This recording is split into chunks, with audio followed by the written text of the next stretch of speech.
Class 12 semester 3 তোমাদের জন্য ABT যে টেস্ট পেপার রয়েছে সেই টেস্ট পেপার থেকে 4 নম্বর সেটের আলোচনা, যার পেজ নাম্বারটি হচ্ছে AC 170।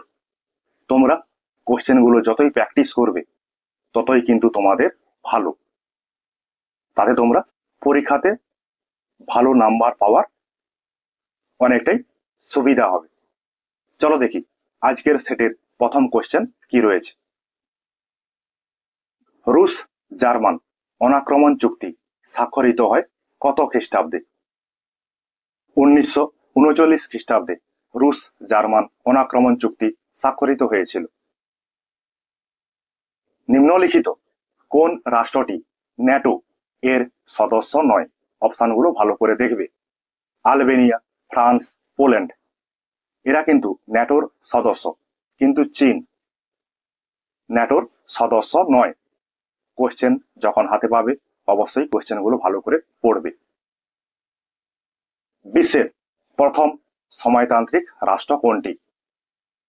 বিশ্বের প্রথম সমাজতান্ত্রিক রাষ্ট্র হল Soviet Union. The 20 years crisis গ্রন্থটির লেখক কে? দ্য 20 ইয়ার্স ক্রাইসিস গ্রন্থটির লেখক E.H. কার।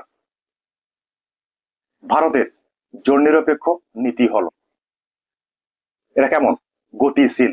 ভারতের জোট নিরপেক্ষ নীতিটি গতিশীল।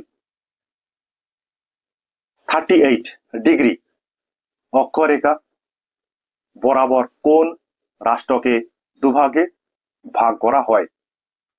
এটা ক্ষয় দাগের অপশনটা হবে কোরিয়া।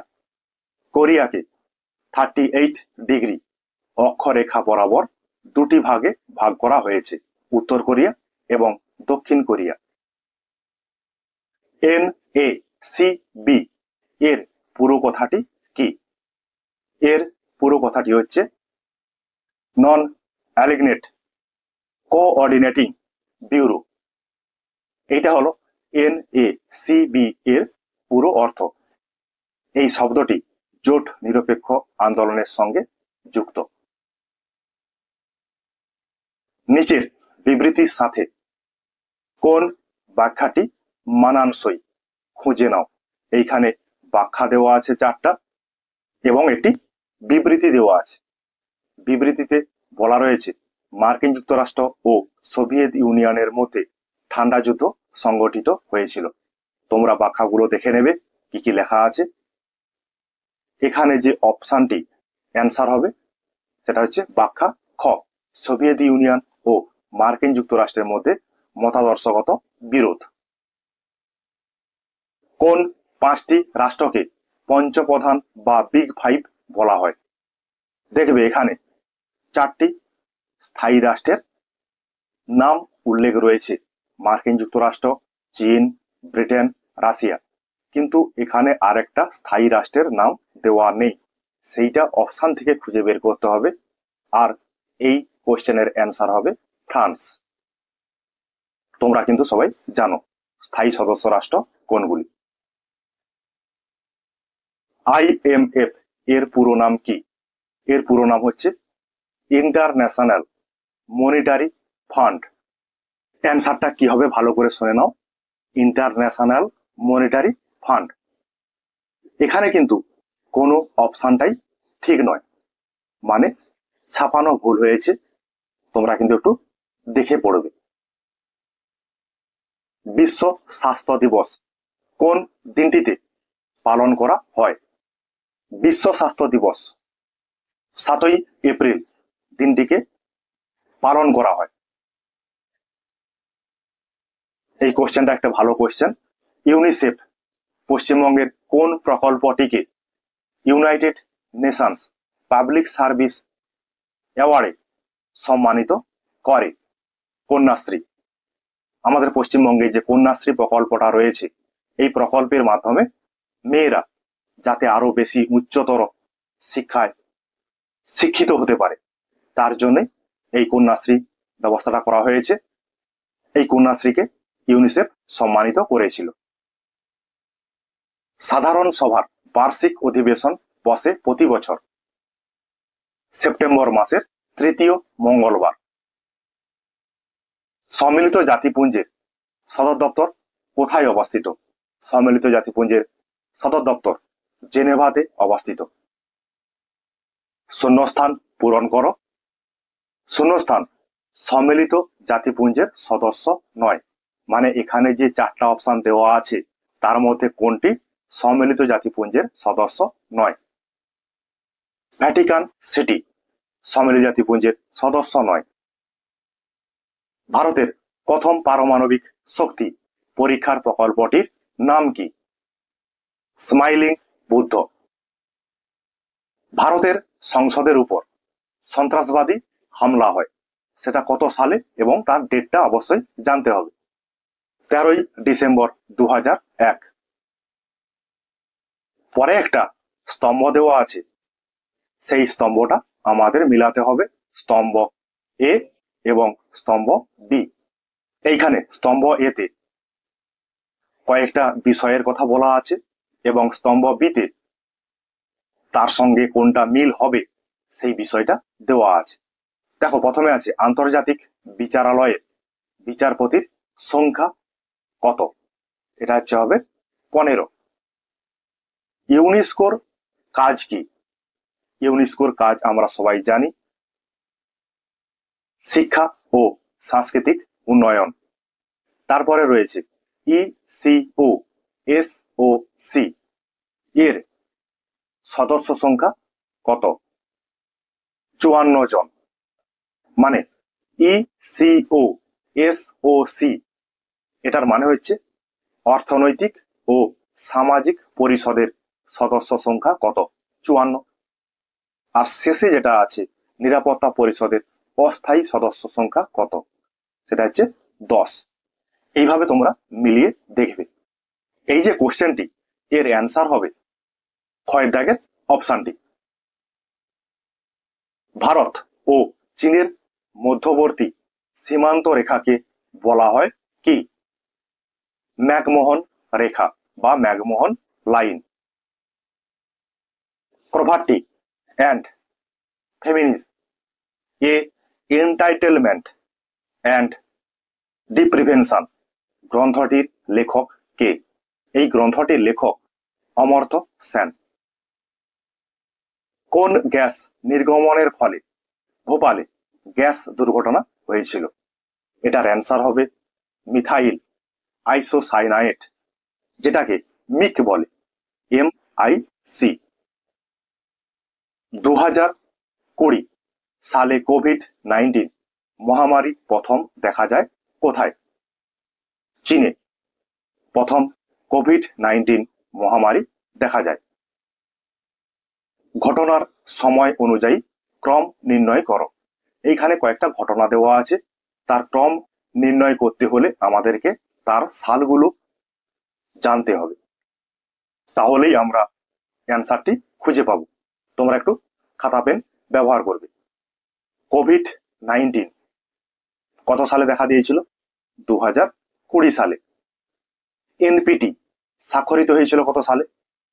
1968 খ্রিস্টাব্দে। সল্ট 1 স্বাক্ষরিত হয়েছিল কত সালে? 1972 খ্রিস্টাব্দে। ভারত চীন যুদ্ধ হয়েছিল কত সালে? 1962 খ্রিস্টাব্দে। তাহলে ভারত চীন যুদ্ধ 1962, এটাই তাহলে প্রথম, মানে 4 প্রথমে থাকবে। তারপরে NPT স্বাক্ষরিত হয়েছিল কত সালে? 1968 খ্রিস্টাব্দে। তাহলে 2 এর জায়গাতেই থাকবে। তারপরে রয়েছে সল্ট, কত? 1972 খ্রিস্টাব্দ। তাহলে 3 এর জায়গাতেই থাকবে।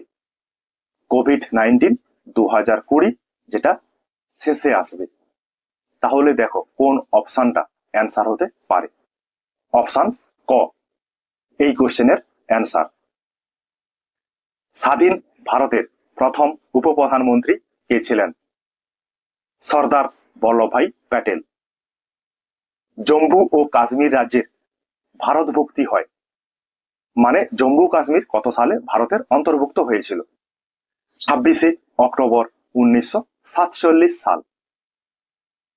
ভারত পাকিস্তানের মানচিত্র বিভাজনের দায়িত্বে ছিলেন কে?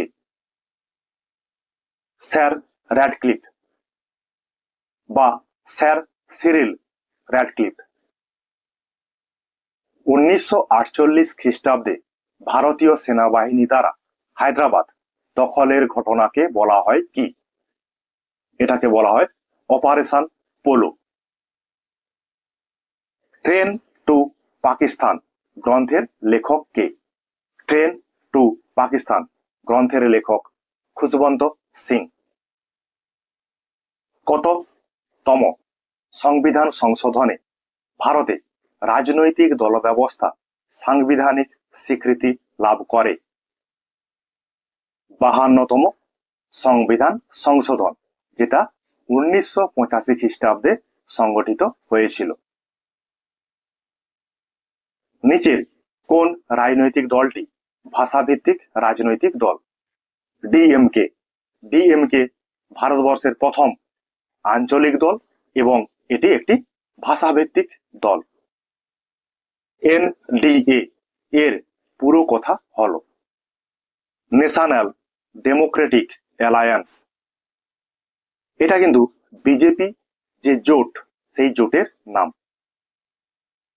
বহুদলীয় ব্যবস্থা দেখা যায় ভারত, কানাডা, ফ্রান্স সবগুলিতেই। এই যে রাষ্ট্রগুলোর নাম এখানে দেওয়া আছে অপশানে, এখানে কিন্তু বহুদলীয় ব্যবস্থা দেখা যায়। রাজনৈতিক দলগুলিকে স্বীকৃতি দেয় কে? নির্বাচন কমিশন। ভারত পাক সিমলা চুক্তি সম্পাদিত হয় কত সালে? 1972 সালে ভারত পাক সিমলা চুক্তি স্বাক্ষরিত হয়েছিল। ভারতের পরমাণু নীতির মূল কথা কি? ভারতের পরমাণু নীতির মূল কথা প্রথমে আঘাত নয়, নো ফার্স্ট স্ট্রাইক। এটাই ভারতবর্ষের পরমাণু নীতির মূল কথা। শিলিগুড়ি করিডোরকে ভূকৌশলগত ভাষায় কি বলা হয়? বলা হয় কি? চিকেনস নেক, মানে মুরগির গলা। সার্ক এর সদর দপ্তর কোথায় অবস্থিত? সার্কের সদর দপ্তর নেপালের কাঠমান্ডুতে অবস্থিত। ভারত শ্রীলঙ্কা জল সীমান্ত নির্ধারিত হয় কার মধ্য দিয়ে? পক প্রণালী। এই প্রণালীর মধ্য দিয়ে ভারত এবং শ্রীলঙ্কাকে বিভক্ত করা হয়েছে। ভারতের বিদেশ নীতির বৈশিষ্ট্য কি? বা ভারতবর্ষের বিদেশ নীতির অন্যতম বৈশিষ্ট্য কি? জোট নিরপেক্ষতা ভারতবর্ষের বিদেশ নীতির অন্যতম বৈশিষ্ট্য। এলটিটিই কোন রাষ্ট্রের জঙ্গি সংগঠন? এটা শ্রীলঙ্কা যে রাষ্ট্র রয়েছে তার জঙ্গি সংগঠন। এই এলটিটিই এর কারণেই কিন্তু আমাদের ভারতবর্ষের প্রধানমন্ত্রী রাজীব গান্ধী মারা গিয়েছিলেন। ঠিক আছে, তোমরা দেখবে, পড়বে। এবিটিএ যে টেস্ট পেপার, সেখান থেকে আমরা 4 নম্বরের সেট আলোচনা করলাম, যেটার পেজ নাম্বার AC 170। তোমরা দেখবে, পড়বে। ঠিক আছে, তোমাদের জন্য আমার এই কিঞ্চিত প্রয়াস।